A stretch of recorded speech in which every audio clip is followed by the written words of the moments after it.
Welcome to Living Chassidus. Together, let's live the Chassidus we learn.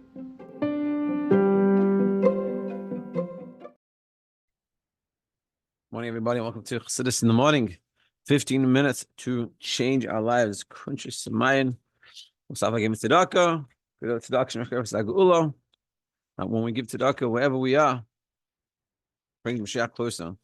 Also going to continue this series in honor of all the Yidden in Eretz Yisroel and all the hostages that are still unfortunately there, and the soldiers, and Yosef and Simcha. I think he's finished, but if I'm not mistaken, he's out and he's coming back to America, which is great news. And we're going to focus on Adi Bas Ahuva. That Adi Bas Ahuva should be good, healthy, and safe, and recovering well. Okay. So we're going to start Perek Daled of Mammer Tes Vav. Basically, we're going to I'll start with the story. I guess we'll start with this and say a story. When we say Tehillim Shas Avarchim, we're just this week Shas Avarchim, so we say Tehillim. It's very difficult for a lot of us. I remember when I was in yeshiva. I remember for me it was very difficult. It still is. Well, I managed to do it, but it's not an easy, chick-chack thing. I remember when I was in yeshiva, was a guy said, as Baruch we try to do this, and this guy was up, crack of dawn, 6:30 he was ready. It's funny. Back then yeshiva on a Shabbos, 6:30 was very early, but he was 6:30, not earlier, he was saying Tehillim. And I remember coming in and seeing him, and I could tell he was putting an effort. And afternoon, he was still going at it. Remember, I was trying to inspire him. Yeah, keep on going, you're doing good. He managed to finish it. It took him 7 hours. Full day, 7 hours. Did he understand a word he was saying? No. Did he make mistakes? For sure. And it's a schlep, and it's a hassle, and it's annoying. But we managed to do it. Is that valuable? Is that worth anything? Is that good? Or what if someone that knows how to daven, knows how to learn, and they get a geschmack and they get a tainug? And the question we got to ask ourselves, which one would we like to be? I think the answer would be obvious. We'd love to be the person that has a geschmack, has a tainug, that we could understand what we're saying Tehillim, and it should be meaningful. That's what we would want. What we're going to learn today, the advantages and disadvantages to each one. And another quick story before I start. I don't want to take too much time, but basically, it's one of my favorite stories. And this is you have to be mature to understand the story, but it's a very important story, and this parak talks about this a lot, so it's a good place to start. So basically, there was a guy that he became a chassid of the Alter Rebbe. He was a misnagid. He lived in Eretz Yisroel. In those days, Eretz Yisroel had no economy. People Yidden went to Eretz Yisroel because it was a holy place. They wanted to learn in a holy place. And that's the only thing they did. And no one went to Eretz Yisroel to make parnasa, to have business ideas. It was just to go learn, solely learn. And that's why I need to be supported from outside support, because there was nothing there. So this guy was a misnagid, and somehow he got wind of the Chassidus, he heard about it, and he started getting connected to it, and he decided he wants to go be by the Alter Rebbe. So he traveled. In those days, traveling from Eretz Yisroel to the Alter Rebbe wasn't an easy trip, but he did. He went on this long journey, and he journeyed to the Alter Rebbe. So while he was by the Alter Rebbe, the Chassidim asked him, he said, we don't understand something. When you were misnagid and you lived in Eretz Yisroel, you learned all day. You came to Chabad by the Alter Rebbe, and you're learning all day. So what changed for you? You didn't. It's the same life. No, nothing happened. Nothing changed. And seemingly their point is valid. You learned all day there, and yeah, nothing really changed. So he said like this. He said, there's two questions with the same answer. So what's two questions that have the same answer? And he explained, he goes, before I came to the Alter Rebbe, I used to think to myself, I'm such a great person, I'm so holy, so amazing, such a tzaddik. How will there be a big enough Gan Eden that will fit me? You need a special Gan Eden. It's not shayach. I'm so great. I'm so awesome. So he said, how did I answer this question? I said to myself, Hashem is a kol yachol. Hashem can do everything. So therefore, he can also figure out a big enough Gan Eden for me. He said, then I came to Chassidus, and I started to understand who I really was. I learned about my nefesh Bahamas, nefesh Lakis, What does it mean to be a tzaddik? And I realized what I was actually holding.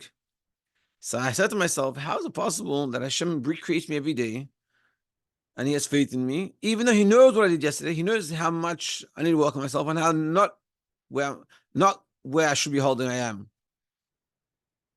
And he still does it. He's so kind, he does all these things to me. So I realized I gave the same answer. Hashem is the Kol Yachal. Hashem can do everything. So even me, he can take care of, even lowly me. And then he said, and for that, the trip was worth it. And I think it's a very important point. Meaning, and the point of the story, I'm sure there's a lot of things we can learn from it. But one of the main points that I'm learning from it and applying to this situation is that what he's saying is Chassidus made him understand who he really was, not being fake. So this is very important about being real and honest. That could be also in the negative. We shouldn't be fake in the negative that we're thinking we're much worse than what we are. But in this guy's case, he was thinking much greater than what he was. And this is what we're going to discuss today. And it's very important to be able to get ourselves to a place that we can be honest with ourselves in a real way, that we know how great we are, and we also know what needs to be fixed, and work on it. Let's see. Parak Daled. Hine mi shelem Torah v'gam Isaac ba'avoda uleis mina isim hu toye b'drachav van hagasoi lahastik es atzmoi b'sibas hasiba v'azulas. As someone that learns a lot of Torah and also does avoda, works on themselves and davens properly and doing all the good things they're doing, living a perfect lifestyle, that we would look at them like, I wish I was like that. And every so often they make mistakes, they do things wrong, and they take those things they do wrong and they give it reasons. They justify themselves. It was my upbringing, the surroundings, this is my nature, things like this. This is worse. Such a person is worse. It's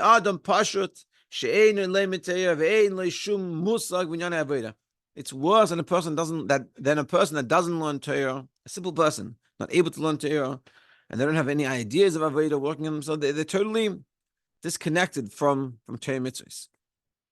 Not because they're against it, just because in those days, if you had the money, you went to learn. If you didn't have the money, you didn't go learn. You didn't have that opportunity. So we're saying that a person that learns and davens, does all the right things and works on themselves, but every so often when they make a mistake, they don't take it and they justify it and they give excuses, is worse than a person that didn't grow up learning anything, that doesn't learn anything, doesn't do any avodah, anything like that. It's a very, very intense statement. Let's see. Sharei, so why is it so much worse? Sharei, Allah ish apashut, because by the simple person, yesh limud zchus al kol panim, there's something to learn, there's meritoriously. Sharei einoi bal Torah, because look, at the end of the day, he doesn't know how to learn. And he also doesn't ruin himself by giving excuses and saying, I lost my Torah. He never had a chance to learn Torah.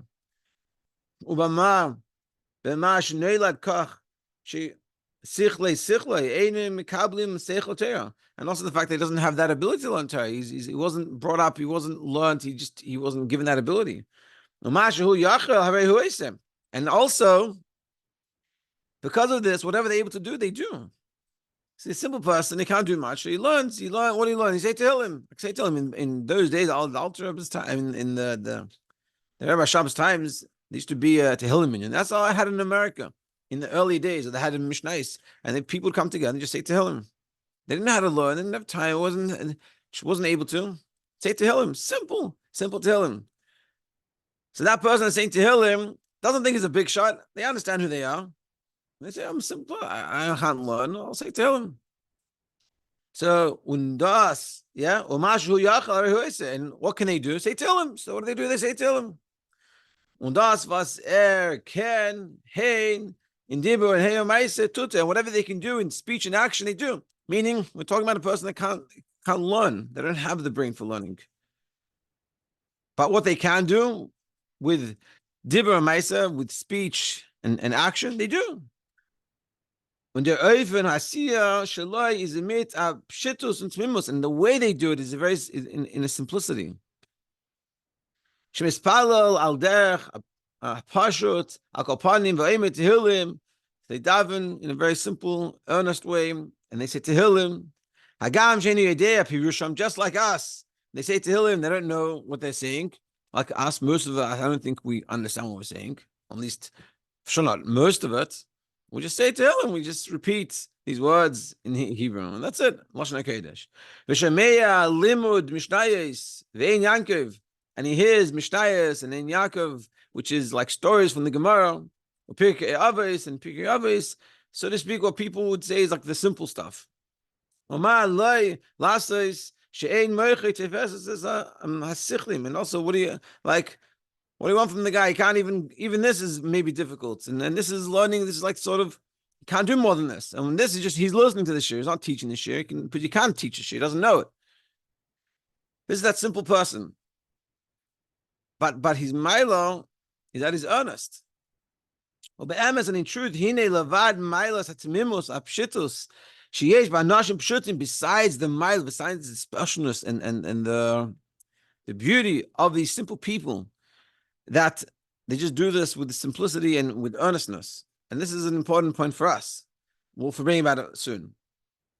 Shetfilasam v'amiras tehillim hagam she'en yodim pirusham hu b'tmimus upashtus haba mitzad ha'emunah pshuta hakuvua b'leiv kol echad miYisrael b'teva tildasei, that this davening, this learning comes with this, even though they don't understand what they're saying, comes with this simplicity and this earnestness. That's from the emunah pshuta, the simple faith that we all have, we're all born with by nature. Because of the specialness of their avodas Hashem,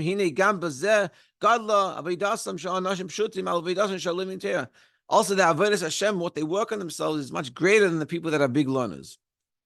And specifically, it's better than people that are balei Torah, people that really know the Torah. And they daven. People that daven, they know how to daven properly. They don't understand it. They understand how to connect to Hashem, and they do it. They do all those things. Nevertheless, these simple people that don't know anything and they're doing the maximum they can do, and that maximum is so simple, is much greater. So, why? Because because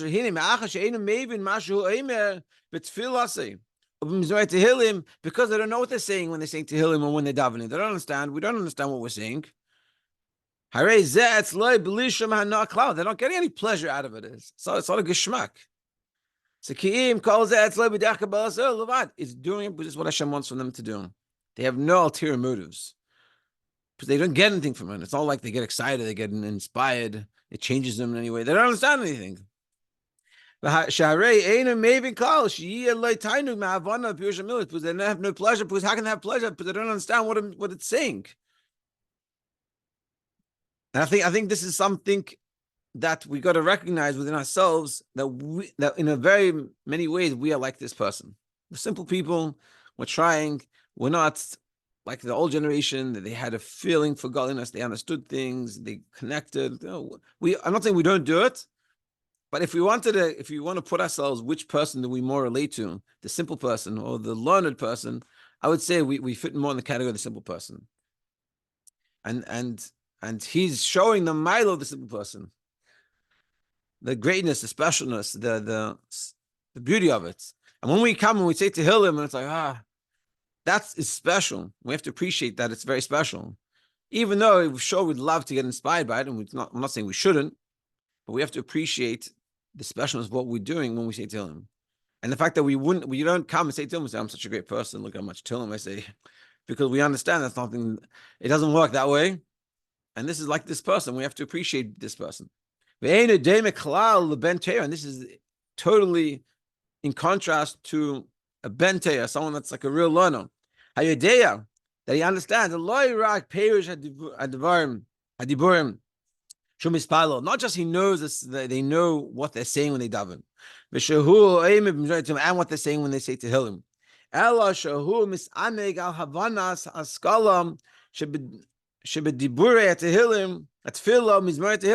But they even appreciate, not just they know what it's saying, they can understand it, they can think about it, they can get a tainug, a pleasure from it. It's really enjoyable.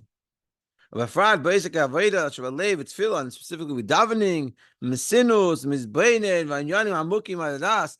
When they daven, they know how to daven properly. They know how to think about chassidus, they know how to connect with the davening and really get inspired. Hey, hu ba lichlal dveikus binyani askala shehum masig, and what they understand, they connect to. It's like it's transformative. So their whole experience is a very transformative experience, very geschmack, very awesome, very something we would love to all have. That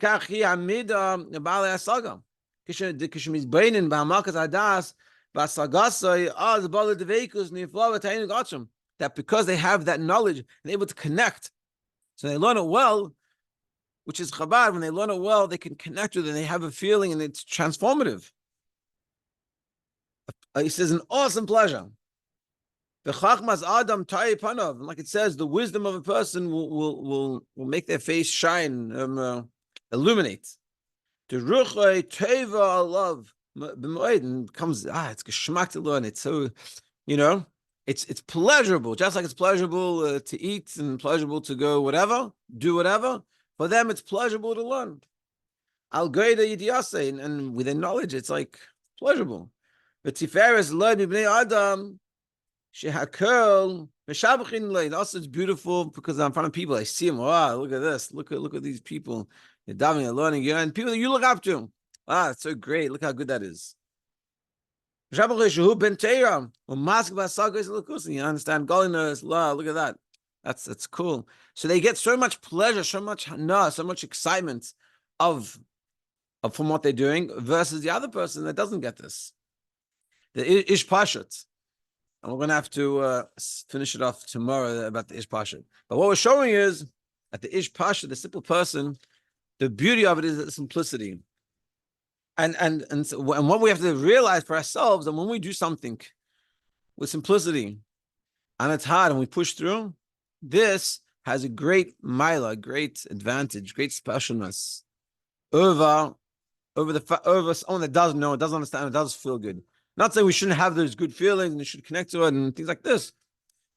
But there's always a positive way to look at it, that even if we have that simplicity, that it's very profound. To be continued tomorrow. Have an amazing day.